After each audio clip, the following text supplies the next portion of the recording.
Bonjour à tous et à toutes. Bienvenue à ce webinaire organisé par le réseau Méthanaction et la Chambre d'agriculture de Nouvelle-Aquitaine.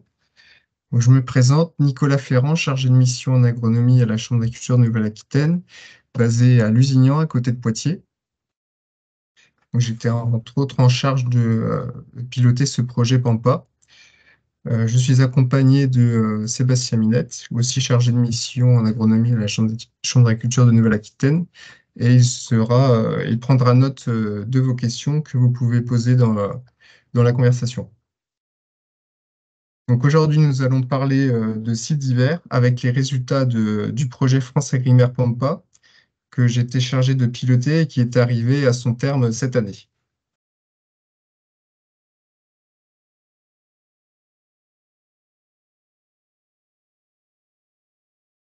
Donc, je vais commencer par vous refaire une petite présentation du projet, en quoi il consistait.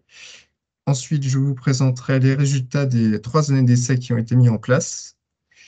Ensuite, nous allons voir si cette pratique est rentable et nous terminerons par voir si elle est pénalisante pour la culture suivante.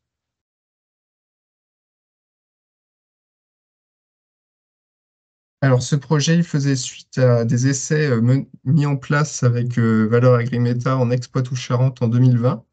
Nous nous étions aperçus qu'il manquait beaucoup de connaissances sur les sites divers et notamment sur les associations culturelles avec des légumineuses. Donc, nous avons rassemblé 16 partenaires dans le centre-ouest de la France, 12 chambres d'agriculture, Valeur Agrimeta, Arvalis, ACE Méthanisation, INRAE, avec deux objectifs, identifier les intérêts d'implanter des associations céréales légumineuses et décrire les espèces itinéraires techniques adaptées à ces associations. Donc, pour cela, on a dû répondre à certaines questions. Donc, par exemple, quelle espèce choisir, quel itinéraire technique suivre, quel rendement est atteignable, est-ce que c'est rentable et quel est l'impact sur la culture suivante. Nous avons posé 5 hypothèses pour l'analyse des résultats. Donc, pour répondre à la problématique, comment les associations impactent-elles les performances et la conduite technique des sites divers par rapport à une céréale pure? La première, c'est sur la productivité. Donc, nous avons émis l'hypothèse que les rendements avec légumineuses seraient similaires aux céréales pures avec une fertilisation réduite. Ensuite, sur le taux de matière sèche de la cive, nous avons fait l'hypothèse que le taux diminuerait, le taux de matière sèche diminuerait et que la durée de préfanage serait allongée. Ensuite, sur la gestion des adventices, hypothèse que les légumineuses permettraient une diminution de la biomasse d'adventices à la récolte.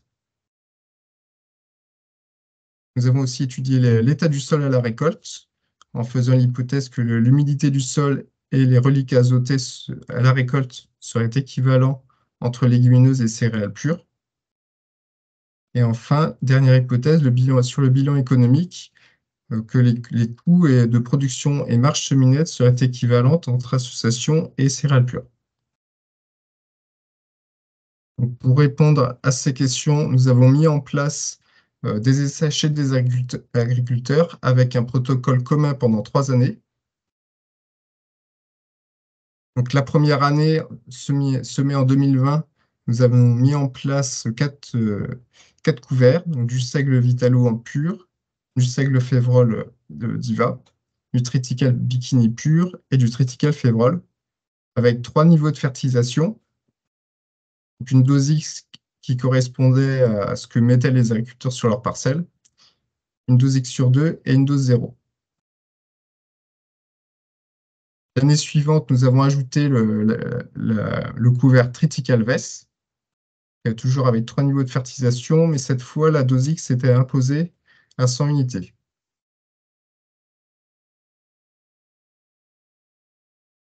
Et la dernière année, qui n'était pas prévue initialement, nous avons gardé seulement le seigle, avec en plus le seigle Vess. Donc, nous avons implanté ces essais dans 12 départements, donc 10 en Nouvelle-Aquitaine et 2 en Centre-Val de Loire, donc avec des contextes pédoclimatiques très très variés. En 2020, nous avons semé 25 essais et 24 ont été récoltés. En 2021, 22 essais et 19 récoltés. Et en 2022, 10 essais semés pour 9 récoltés.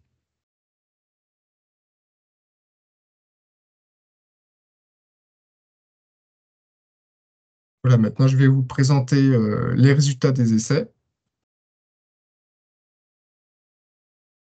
Donc, tout d'abord, voici une vue générale des résultats 2021 et 2022.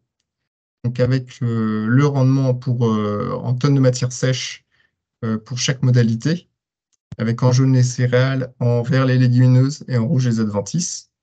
Et les points violets, c'est les taux de matière sèche. Donc, on voit qu'en moyenne, on a eu un rendement, toutes modalités confondues, de 7 tonnes de matière sèche par hectare. On peut voir aussi un rendement équivalent entre couverts. Alors, il y a bien sûr la fertilisation qui permet d'augmenter le rendement. On peut aussi voir que le taux de matière sèche est un peu inférieur de 2 à 3 points avec les légumineuses. Et on voit aussi que la veste semble s'être mieux développée que la févrole. Alors attention, parce que la modalité triticale VES n'a été mise en place qu'en 2022. Donc, et en 2022, on a eu des mauvaises levées sur le triticale qui ont pu favoriser le développement de la VES.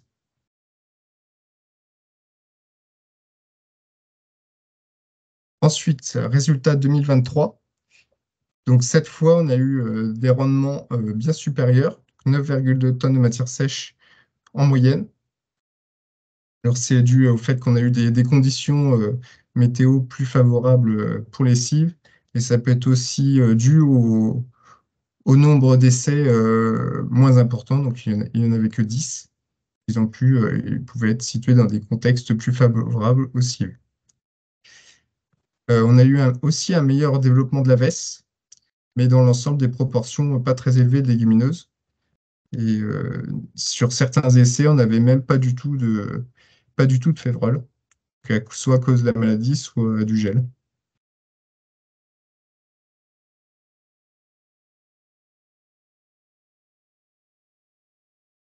Ensuite, nous avons vu que la proportion de légumineuses pouvait varier. Donc, on a approfondi ce sujet.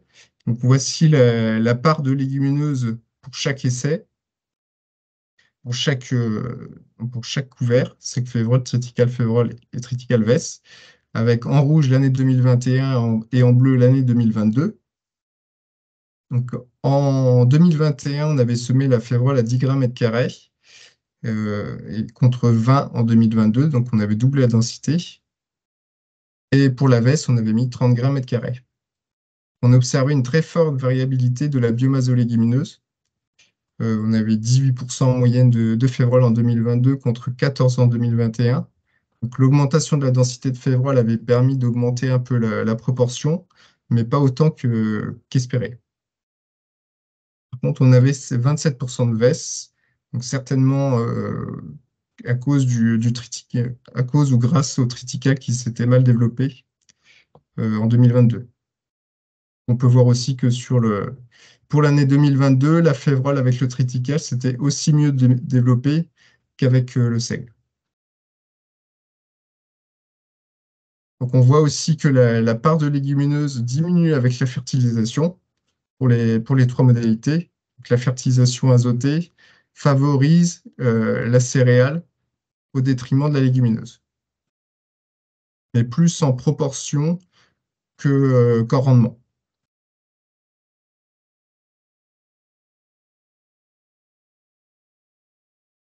Ensuite, nous avons regardé l'évolution du rendement en céréales pures en association par rapport aux céréales pures.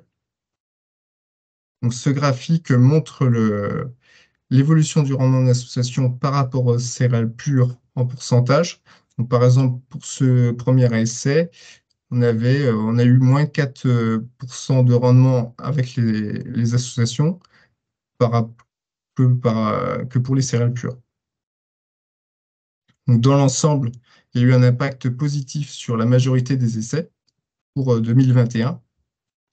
Et pour 2022, c'était un peu plus mitigé. Il y a eu la majorité des essais avec un impact négatif sur les associations. Donc, il y a une forte variabilité de l'impact des légumineuses sur le rendement total. Et notez qu'en 2023, c'était mitigé également avec 5 essais avec un effet positif et 4 avec un effet négatif. Alors, afin d'identifier les facteurs de variation de rendement et de taux de légumineuses, nous avons regardé l'impact de l'itinéraire technique sur le rendement. Donc, tout d'abord, la date de semis. Donc, ce graphique montre le rendement total pour toutes les modalités confondues des 3 années, selon la date de semis. Donc, on voit que le rendement a tendance à diminuer quand la date de semis est plus tardive. Donc, après le fin octobre, il n'est pas conseillé de semer des seeds d'hiver. Les dates optimales, c'est plutôt entre le 15 septembre et le 15 octobre. Alors, pour les dates de semis tardives, le rendement peut être en partie compensé, augmenté avec une date de récolte plus tardive. Et pour les dates de semis précoces où on a eu des rendements très faibles, ça peut être dû soit aux modalités zéro fertile ou à des dates de récolte très précoces. Donc, si on regarde la date de semis, enfin, la date de récolte selon la date de semis, on s'aperçoit que plus les essais sont semés tardivement, plus ils ont tendance à être récoltés tardivement. En moyenne, on avait une date de semis au 14 octobre et une date de récolte au 29 avril. À noter qu'aucun essai n'a été récolté après le 1er juin. Donc normalement, il n'y a pas de problème avec le décret sur les cultures dédiées d'août 2022. Et on avait observé aussi que le rendement est corrélé à la somme de température semi-récolte. Donc le premier facteur qui va influencer sur le rendement avec la fertilisation, c'est une date de semis la plus précoce possible et une date de récolte la plus tardive possible. Voilà en rouge ce qui est conseillé généralement en Nouvelle-Aquitaine. Et donc une bonne partie des essais, la moitié à peu près, ne sont pas dans ces recommandations. Donc ça peut être dû à des récoltes de cultures précédentes tardives, comme le tournesol ou le maïs, ou des contextes climatiques pas favorables aux semis.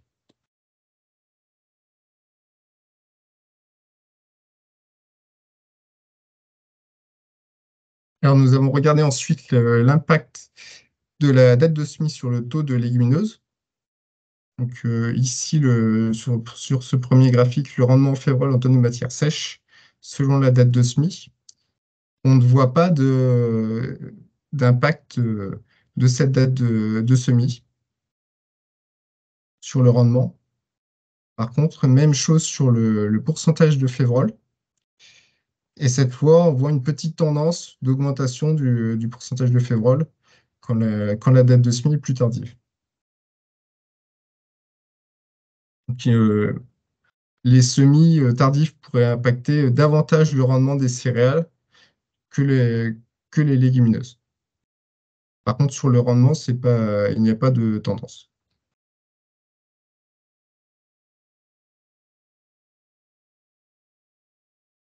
Ensuite, la fertilisation.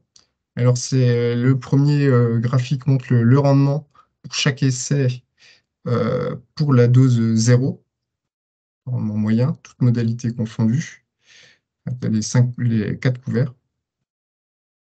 Le deuxième, c'est la dose X sur 2, et le troisième, c'est la dose X. Tous les essais avec un rendement moyen au-dessus de 7 tonnes de matière sèche sont représentés en vert et en dessous en rouge. Donc on peut voir qu'il y a bien sûr plus d'essais en vert avec la modalité avec la dose X qu'avec la dose 0. Mais par contre, il y a quand même des essais qui sont en vert avec la dose 0, donc qui ont très bien fonctionné, avec des rendements de 8 à 10 tonnes de matière sèche. Et à l'inverse, pour la dose X, il y a aussi des essais qui ont des rendements assez faibles sur des 5 tonnes de matière sèche. Donc la fertilisation n'assure pas toujours un très bon rendement. Il peut y avoir les dates de semis tardives qui pénalisent fortement le rendement et que la fertilisation n'arrive pas à compenser. Il peut aussi y avoir des types de sols des sols qui ont un mauvais potentiel ou alors une forte concurrence aux adventices qui font qu'on obtient au final un mauvais rendement même avec une bonne fertilisation. Et pour les doses zéro qui ont des bons rendements, il peut y avoir des sols avec des gros reliquats azotés, soit à l'automne ou sortie hiver, qui font que la cive n'avait pas forcément besoin d'apport d'azote aussi important.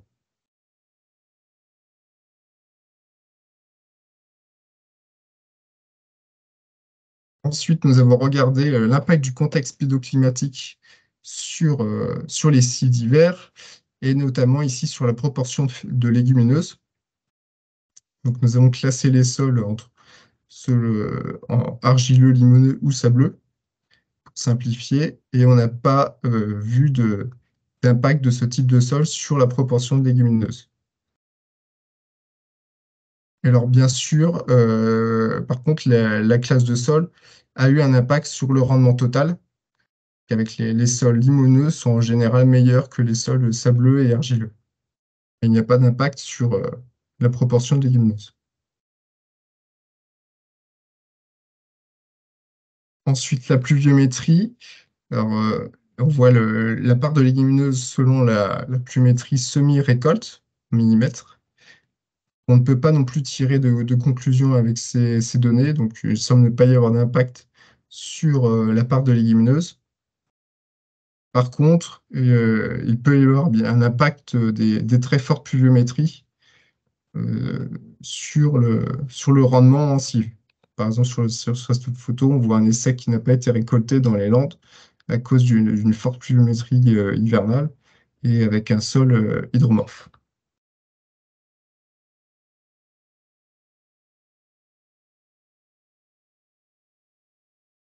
Donc, pour la variabilité de rendement légumineuse, il ressort que le premier facteur, au final, c'est le développement des céréales.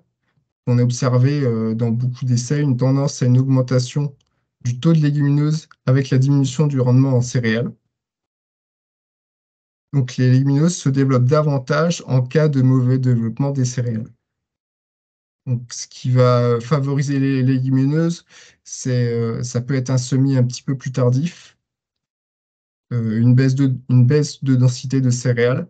Donc, on a semé dans le projet Pampa 20% de moins de céréales quand c'est associé avec une légumineuse. Moins d'azote disponible et aussi une récolte un petit peu plus tardive, puisqu'en général, les légumineuses se développent un petit peu plus tard que les céréales au printemps.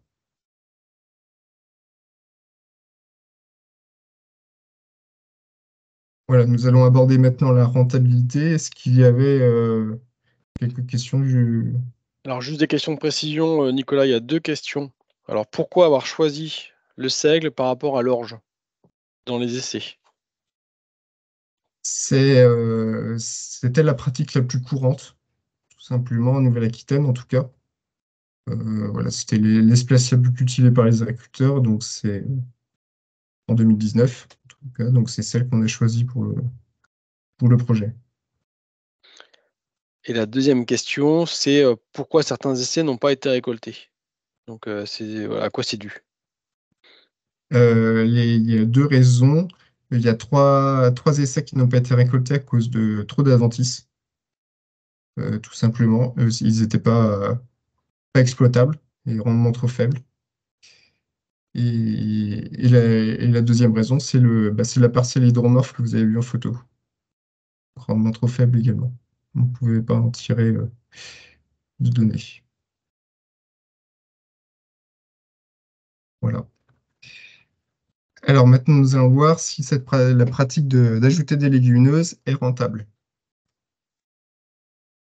Donc, le premier facteur qui va impacter la rentabilité, c'est le rendement.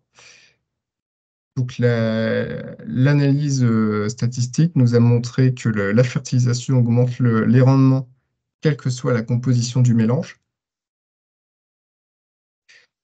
Par contre, en absence de fertilisation, nous avons vu que le rendement était équivalent ou supérieur en présence de légumineuses comparé à une culture pure. Donc ici, équivalent pour le seigle févrole par rapport au seigle et un petit peu supérieur pour le triticale févrole par rapport au triticale. Ça, c'est pour la dose zéro seulement, puisque avec fertilisation, donc c'est pas le cas. Donc les rendements sont plus faibles en présence de légumineuses par rapport à une culture pure. On a une perte d'à peu près une tonne à 0,5 tonnes de matière sèche. Donc l'hypothèse de départ, qui était que les rendements seraient similaires entre association et céréales pures avec une fertilisation réduite, n'est pas validée. Ensuite, sur le taux de matière sèche, donc ces graphiques montrent le taux de matière sèche moyen pour chaque essai. Le graphique du haut, c'est pour les céréales pures et celui du bas pour les associations. En vert, les essais avec un taux au-dessus de 25% de matière sèche. Donc, il y a davantage d'essais en dessous de 25%, qui est un taux à partir duquel, enfin, au-dessus duquel il n'y a plus besoin de préfaner. En culture associée, voilà, le taux est plus souvent inférieur à 25%.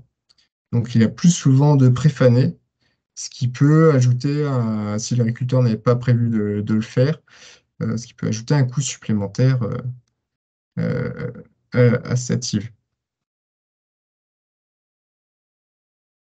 Donc l'hypothèse H2 est bien validée, qu'il y a bien une diminution du taux de matière sèche avec les légumineuses. Et nous avons montré aussi dans des essais que la durée de préfanage était un petit peu allongée de quelques heures avec les légumineuses. Ensuite, le potentiel méthanogène. Alors, cette année, nous avons réalisé quelques analyses au laboratoire Innovalis avec la méthode d'incubation anaérobie. Et on a vu que le potentiel méthanogène des légumineuses était au moins équivalent aux céréales. Si on regarde la ligne euh, mètre cube de CH4 par tonne de matière sèche, on a entre 360 et 370 pour les légumineuses, contre à peu près 340 pour les céréales. Oups. Et on avait même 390 pour le mélange de seigle-vesse. On avait fait un mélange avec 40% de vesse. Alors bien sûr, donc c'est des résultats très positifs pour les légumineuses, mais c'est des analyses qu'il faudrait faire et refaire, et notamment pour éventuellement montrer un effet synergique entre céréales et légumineuses sur ces analyses. Ensuite, le bilan économique. Alors, nous avons calculé les marges semi-nettes avec retour de digesta pour toutes les modalités, tous les essais. Donc, marge semi-nette, c'est le chiffre d'affaires auquel on enlève tous les intrants et les charges de mécanisation. Donc, on constate que la marge semi-nette est plus souvent inférieure avec les associations qu'avec les céréales pures. On perd entre 55 et 77 euros par hectare par rapport aux céréales pour les conditions fertilisées. Il n'y a que pour la condition en conditions non fertilisées, pour le seigle févrole, où on a une marge supérieure par rapport au seigle pur, non fertilisé. Donc l'hypothèse H5 que les marges seraient équivalentes entre les deux n'est pas validée. Actuellement, le mettre des légumineuses n'est donc pas intéressant économiquement. Alors par contre, ici, on ne prend pas un potentiel impact, on ne prend pas en compte un potentiel impact sur la culture suivante. Donc, nous avons cherché à calculer combien pouvait nous faire gagner la légumineuse en azote. Donc, nous avons schématisé la dynamique de l'azote entre la cive et le digestat, schéma que vous pourrez retrouver dans les livrables du projet. Donc là, pour simplifier, j'ai mis les 3 points sur lesquels pouvaient influencer les légumineuses.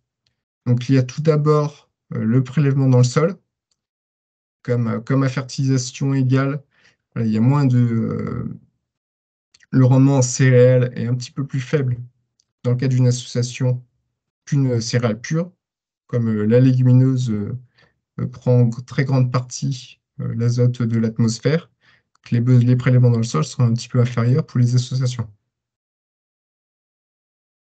Ensuite, il y a l'apport des légumineuses via les racines, la dégradation des racines.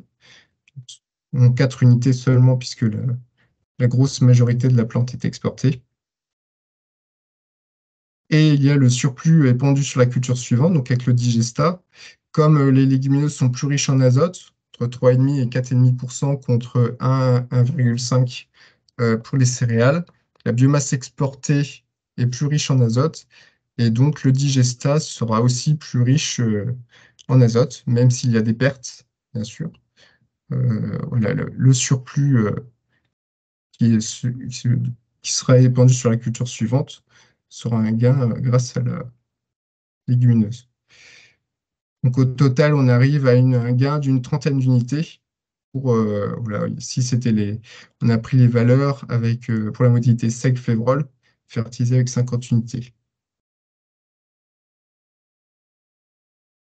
Donc ce gain de 30 unités en présence de légumineuses, avec un prix de l'azote à 1 € l'unité, ça compense juste les charges de semences, qui étaient autour des 30 € par hectare.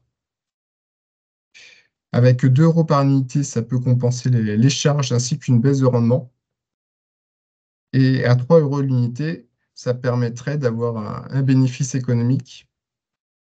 Donc actuellement, mettre des légumineuses au prix de l'azote actuel qui doit être autour d'1 €, c'est pas intéressant économiquement. Mais avec des prix d'azote très élevés, ça pourrait l'être. Et donc 3 € par unité, c'est ce qu'on a eu en 2022.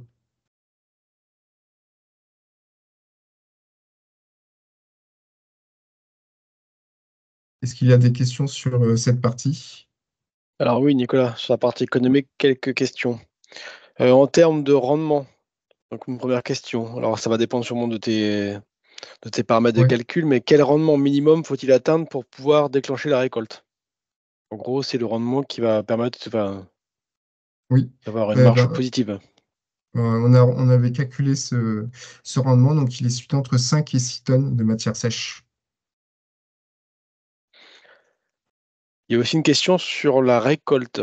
Alors, je pense qu'on peut préciser comment ont été récoltés les essais dans le projet et comment c'est récolté de manière générale chez les agriculteurs. Parce que tu as évoqué deux types de récoltes, l'ensilage direct ou le préfanage.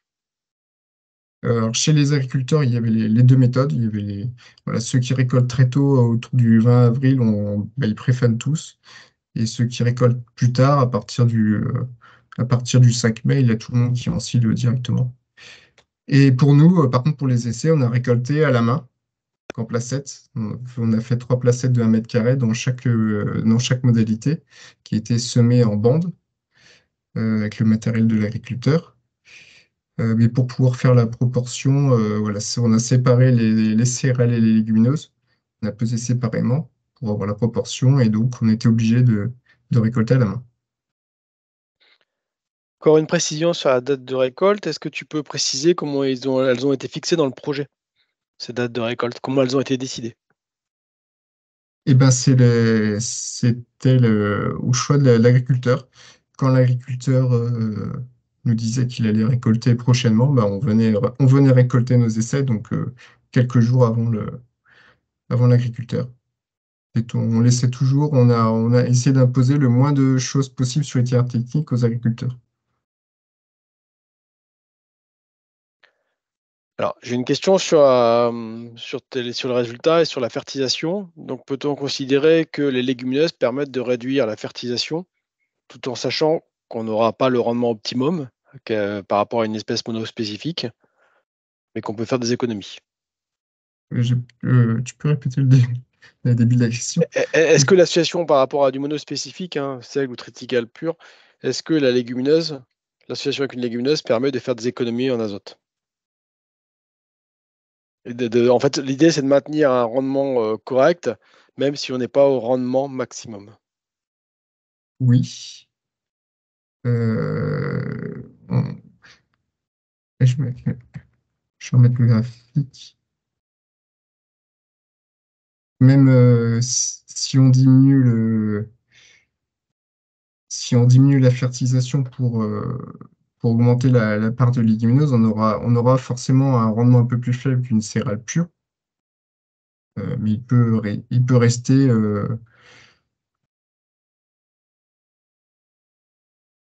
Il, Il reste dans des proportions acceptables il- par rapport à ce que tu as dit sur le rendement minimum à atteindre.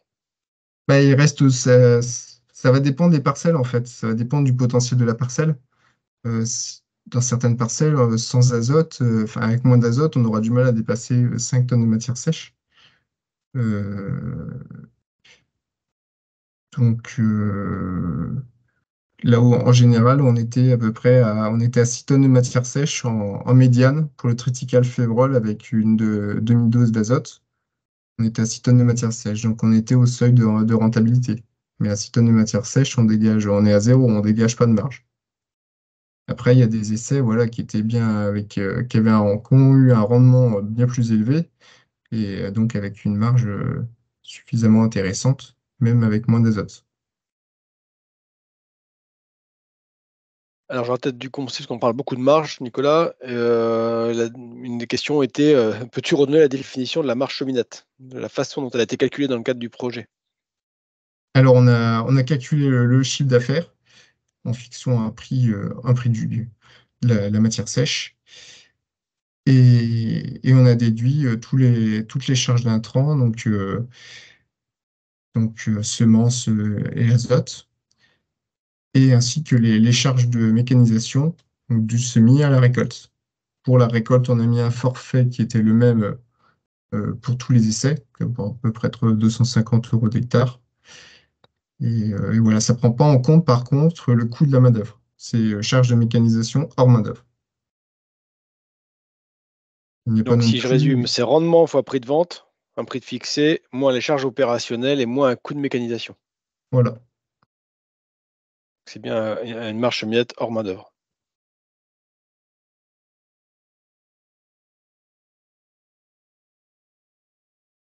Et tes marges sont bien calculées à l'hectare, donc à la parcelle. Oui.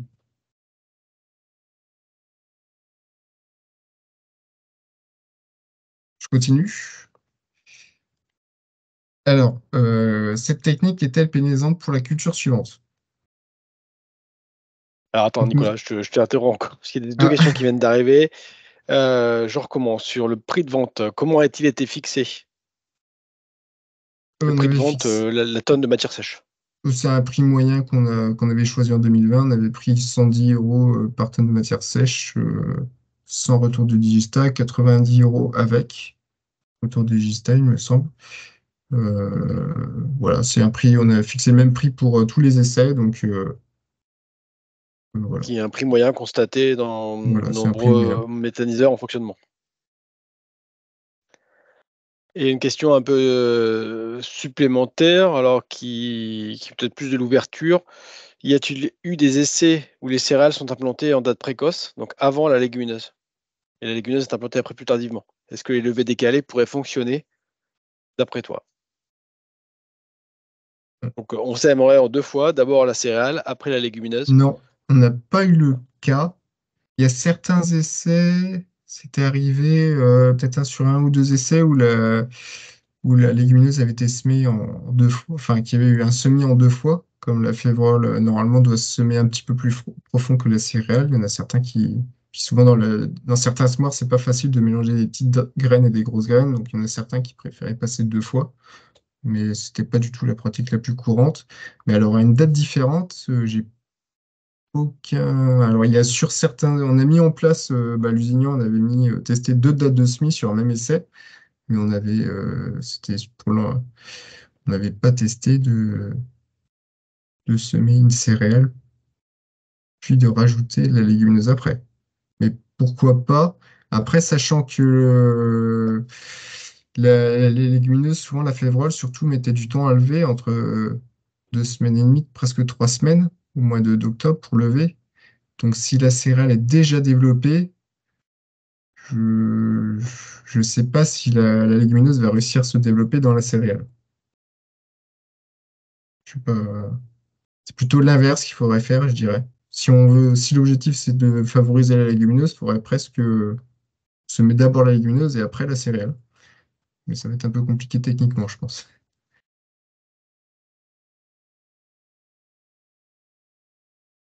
Ouais, pas d'autres questions? Non, pas pour l'instant. Mince. Euh, voilà, on était là.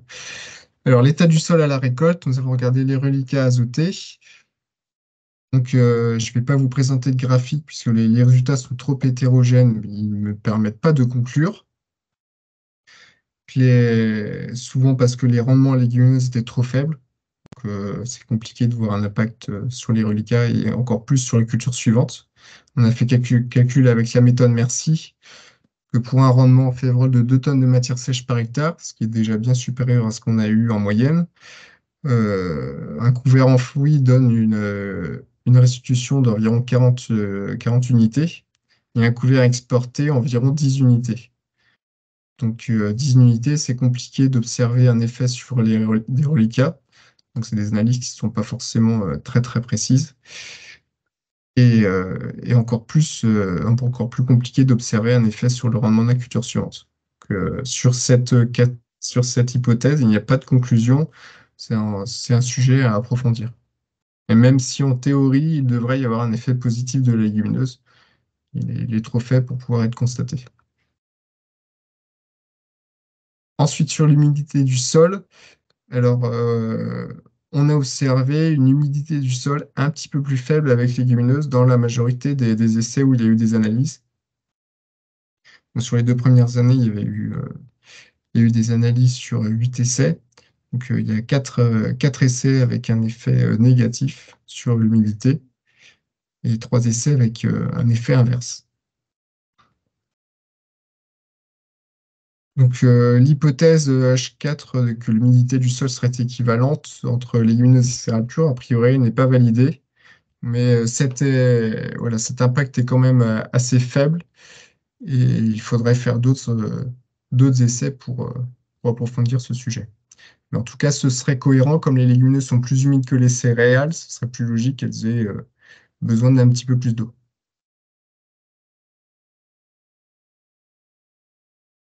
Alors maintenant, on va conclure. Alors, on va repasser les 5 hypothèses. Donc, les résultats marquants pour la productivité, c'est que les rendements elles, sont équivalents ou légèrement dégradés avec les associations. Et il n'y a pas de réduction de fertilisation possible, en tout cas si on veut maintenir un rendement très élevé. Sur l'humidité, donc, il y a une baisse sensible du taux de matière sèche et un préfanage allongé de quelques heures. Sur les adventices, et j'en ai pas parlé, mais les biomasses adventices est équivalente entre association et céréales pures, excepté pour les doses zéro, les doses zéro azote, où il y avait un petit peu moins une tendance à moins d'adventices avec les associations que les céréales pures. Mais ça reste hétérogène. Sur l'état du sol à la récolte, les reliquats azotés sont équivalents, les humidités du sol légèrement dégradées, mais il y a une forte variabilité, donc c'est un sujet à approfondir. Et pour l'économie, un rendement minimum de 5-6 tonnes de matière sèche à atteindre pour commencer à être rentable, et un coût de production et marge seminale dégradé avec les légumineuses, sauf pour les doses zéro. Alors au final, faut-il semer des associations pour produire des cibles d'hiver? Donc ça va dépendre des objectifs recherchés par l'agriculteur et des contraintes de la parcelle. Tout d'abord, s'il recherche une certaine autonomie azotée, donc il y aura un intérêt à mettre des légumineuses pour apporter de l'azote au système de culture. Ensuite, si l'agriculteur souhaite limiter l'apport d'azote minéral, les rendements seront légèrement supérieurs aux céréales pures si l'azote minéral est très limitant, donc en dessous de 50 unités. En cas de fertilisation supérieure à 50 unités, le rendement céréal pur restera supérieur. Si la volonté d'augmenter la teneur en azote du digestat, donc le retour du digestat sera plus riche en azote grâce aux légumineuses. Pour les dates tardives, au-delà du 5 au 10 mai, donc mettre des légumineuses peut permettre plus de souplesse, puisque la légumineuse va limiter le taux de matière sèche, va le diminuer de 2 à 3 points par rapport aux céréales pures. Donc sur des dates tardives où les céréales commencent à atteindre les 30% de matière sèche, la légumineuse permet de rapporter de l'humidité et diminuer ce taux à un taux plus convenable pour la méthanisation. Par contre, à l'inverse, un taux euh, pour les récoltes très précoces, il ne sera pas conseillé de mettre des légumineuses puisque le taux de matière sèche est déjà faible, donc là, ça le diminuerait encore plus. Par contre, il faut que pour mettre des légumineuses, il faut que le préfanage soit possible sur la parcelle, que comme le mélange est plus humide de 2 à 3 points, donc on a vu que le préfanage il serait plus souvent nécessaire, et notamment pour les récoltes entre le 25 et le 30 avril, où le taux de matière sèche des céréales n'est pas encore assez élevé.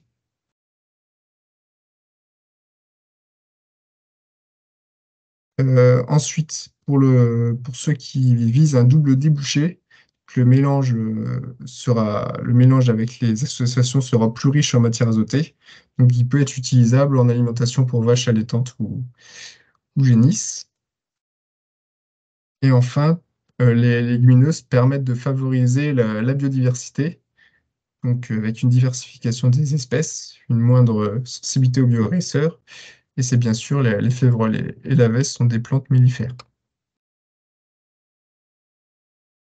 Voilà, vous pouvez retrouver tous les résultats du projet sur le site agriconaissance.fr, donc avec une fiche synthétique en 6 pages, ainsi que le schéma précédent.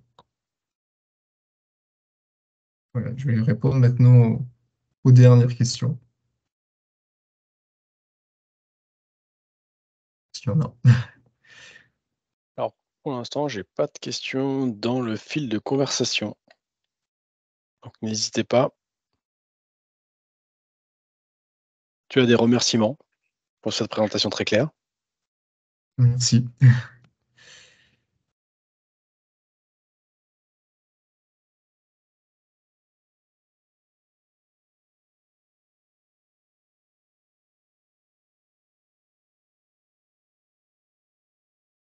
toute façon, je pense que tu restes disponible. Les gens peuvent t'envoyer Oui, un mail, hein. je vais, pour conclure, pas exclure. Non. Oui. Eh bien, c'est sur le site agriconaissance.fr de la chambre qui était développée par la Chambre de Nouvelle-Aquitaine il n'y a pas longtemps. Avec ce lien, vous pouvez retrouver tous les documents, tous les livrables du projet.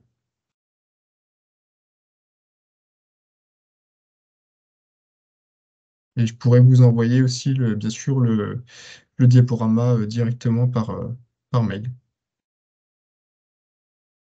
Alors, j'ai une petite dernière question. Donc, c'était une conclusion aussi, hein. Donc, ces essais montrent que il ne faut pas exclure, mais on peut quand même faire des mélanges, voilà, cultiver des mélanges avec graminées légumineuses pour produire des cives. Et par rapport au ressenti des agriculteurs, Nicolas, est-ce que les agriculteurs qui ont testé ça chez eux, aujourd'hui, repartiraient plus sur des mélanges ou alors ils partent sur, plutôt ils restent avec du monospécifique? C'est une très bonne question. Alors, sur le ressenti, ben, on avait fait au début du projet, on avait fait quelques enquêtes auprès d'agriculteurs qui avaient une première expérience avec les légumineuses. Donc, ils trouvaient qu'ils ne diminuaient pas en rendement, qu'ils gardaient le même rendement. Donc, ils trouvaient ça intéressant. Alors, c'était au début du projet. À la fin du projet, c'est vrai qu'on n'a pas fait d'enquête auprès des agriculteurs, on l'a fait seulement auprès des conseillers. Donc c'est mitigé. Il y a pour maximiser le rendement, voilà, certains pensent que c'est plus simple aussi techniquement de mettre des céréales pures. Voilà, c'est vrai qu'avec des légumineuses, bah, il faut acheter les semences, il faut les mélanger. Donc ça fait un travail supplémentaire, avec en plus un risque de diminuer un petit peu en rendement. Mais par contre, il y a d'autres, la majorité qui pense quand même que les légumineuses ont un avenir. Donc pour diminuer la fertilisation, pour être plus autonome en azote, surtout si le prix de l'azote remonte au prix qu'on a connu en 2022. Donc il y a aussi il peut y avoir aussi une évolution avec la réglementation. Peut-être qu'il y aura des évolutions futures qui nécessiteront de diminuer la fertilisation azotée sur les cives et donc forcément qui ont, pour encourager d'ajouter des légumineuses. Je sais pas si j'ai répondu à la question.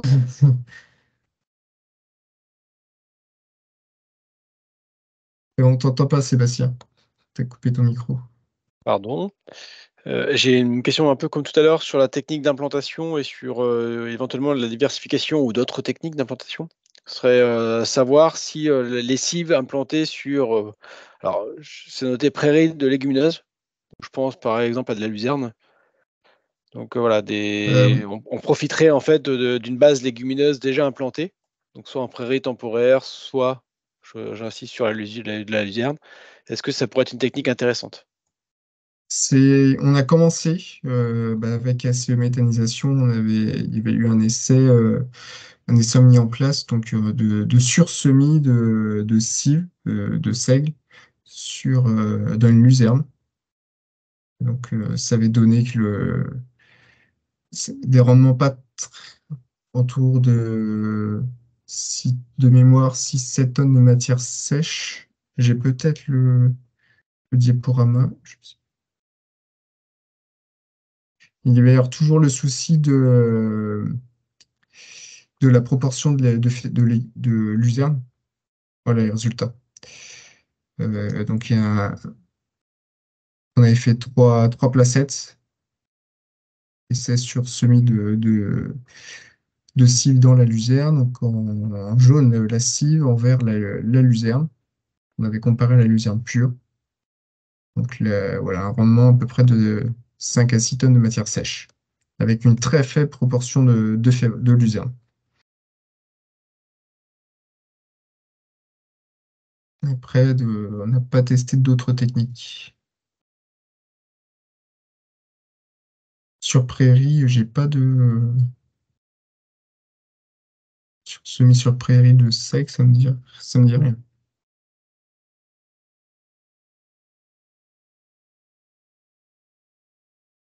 Y a-t-il encore d'autres questions? Sinon, on va pouvoir conclure. Là, on est dans les temps, même un peu en avance.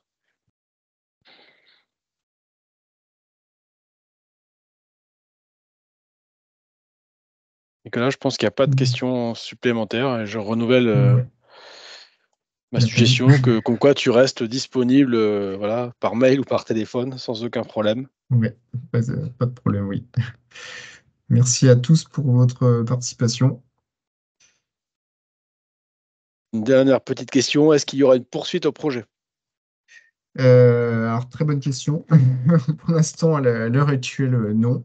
Mais on l'exclut pas. Voilà, s'il y a des questions, par exemple sur le sursemis de luzerne ou prairie, ça pourrait être une question à approfondir. Donc, l'avenir, pourquoi pas. Pour l'instant, il n'y en a pas. Alors, à noter qu'il y a eu un projet qui s'appelle Réflexive qui était piloté par la Chambre de Bretagne, donc qui est terminé, qui avait commencé en 2022, qui s'est terminé cette année. Donc, qui visait à rassembler les données Chambre d'agriculture sur les cives. Donc, on a créé une base de données sur les cives, ainsi un jeu sérieux et des formations également. Et vous pouvez retrouver les livrables de ce projet aussi sur le site AgriConaissance, sur la page dédiée au CIV. Vous avez les résultats du projet Pampa et aussi sur le projet Réflexive. Ah oui, et bien sûr, le plus important, c'est qu'on a fait un site web dédié au CIV. Voilà. On parle pas beaucoup, c'est pas spécifique aux légumineuses, donc on parle pas forcément beaucoup des associations, mais voilà, vous retrouverez beaucoup d'informations sur le soutien technique des cives en général et sur la récolte aussi. Très bien, merci à tous et n'hésitez pas Merci. à télécharger le jeu sérieux qui peut servir pendant formation. Je fais un petit coup de pub. Voilà. Merci à vous. Merci à tous.